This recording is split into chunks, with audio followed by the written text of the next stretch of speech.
Hey guys, it's Chris back with another watch video, and today we are taking a look again at my Omega Speedmaster Mark II.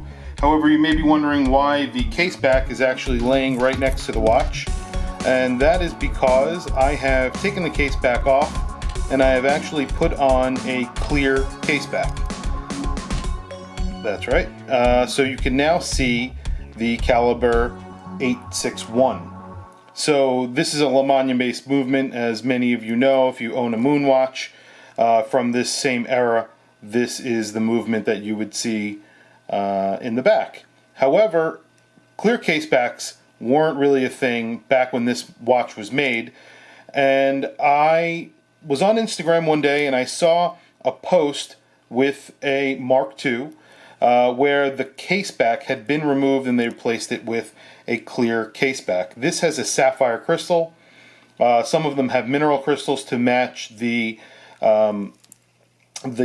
Obviously, the front side is not. This is a mineral crystal. So you don't see a clear case back on vintage watches very often. In fact, you never see them unless they were added aftermarket. And the reason why I did this is, well, there's two reasons. I recently sent this back to Omega for servicing. I asked them not to polish the watch, and of course they went ahead and polished the watch. I was initially very satisfied with the case finishing and what they replaced and how it was polished. However, when I got to look at the case back, I realized they really went to town on the case back. The case back really wasn't in great shape to begin with. However, they really took a lot of metal off of this, polishing it, and you could see that it is barely what it was. The engraving is almost gone. It's very clean looking, but it's not very good. And you can see here where it was signed by the Omega watchmaker, who actually updated and repaired this watch. So I guess I'm making this video because I replaced the case back and I put in a sapphire crystal case back, so you can now see the movement. Now, is this acceptable for a vintage watch? In my opinion, it is. I'm going to keep the original case back with the watch.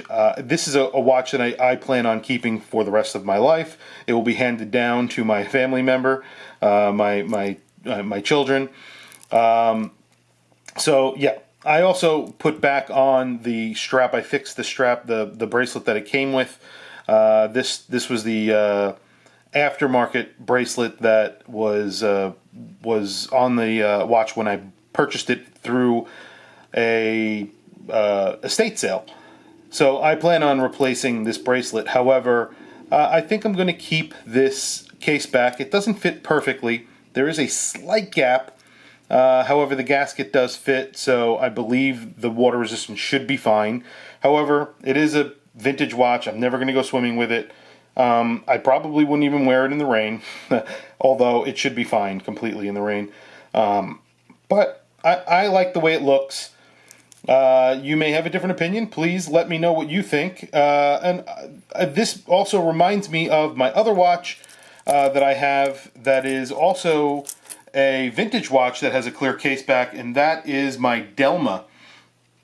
Now, this watch is an actual completely recased vintage Delma chronograph from the 1940s or 50s, and this has a Venus 188, which is basically a Valjoux movement, what would become a Valjoux movement. Now, these are really cool movements. They're not extremely high-end movements by any means, but they're really not bad-looking movements. And hey, if you're going to recase a watch, why not put a clear case back? In this case, this one has a mineral case back, mineral crystal to match the mineral crystal on the front of the watch. But either way, I just think it kind of looks cool, and I'm really happy to see the movement when I turn it over, and especially on my Omega. I really appreciate the movement. The 861 is a really cool movement. It's not as nice as the 321, but the caliber 321, both Le Mans based. But they're really fun to look at, and it's a shame, with vintage watches, you can't really readily look at the movements. And I think a lot of watch buyers now demand that, or appreciate it, maybe not demand it, and that's the reason why most manufacturers are now moving towards clear casebacks. Anyway, except for Rolex, obviously, which they are more of a tool watch aesthetic, so they'll never really put a clear caseback on their watches. But either way, this is really my opinion, and if you agree with me or not, let me know. Put a comment below and tell me how you feel about this watch, about these two watches where you have a vintage watch with clear casebacks. Is it wrong? Have I committed a sin? I could always put the solid caseback on again. It's not permanent, so that's the reason why I kind of like it. Anyway, please like and subscribe if you like this video, and it's much appreciated. Hit the bell icon so you get notifications when I release videos, and I try to do that 3 times a week. Again, it's much appreciated, and thank you for logging on.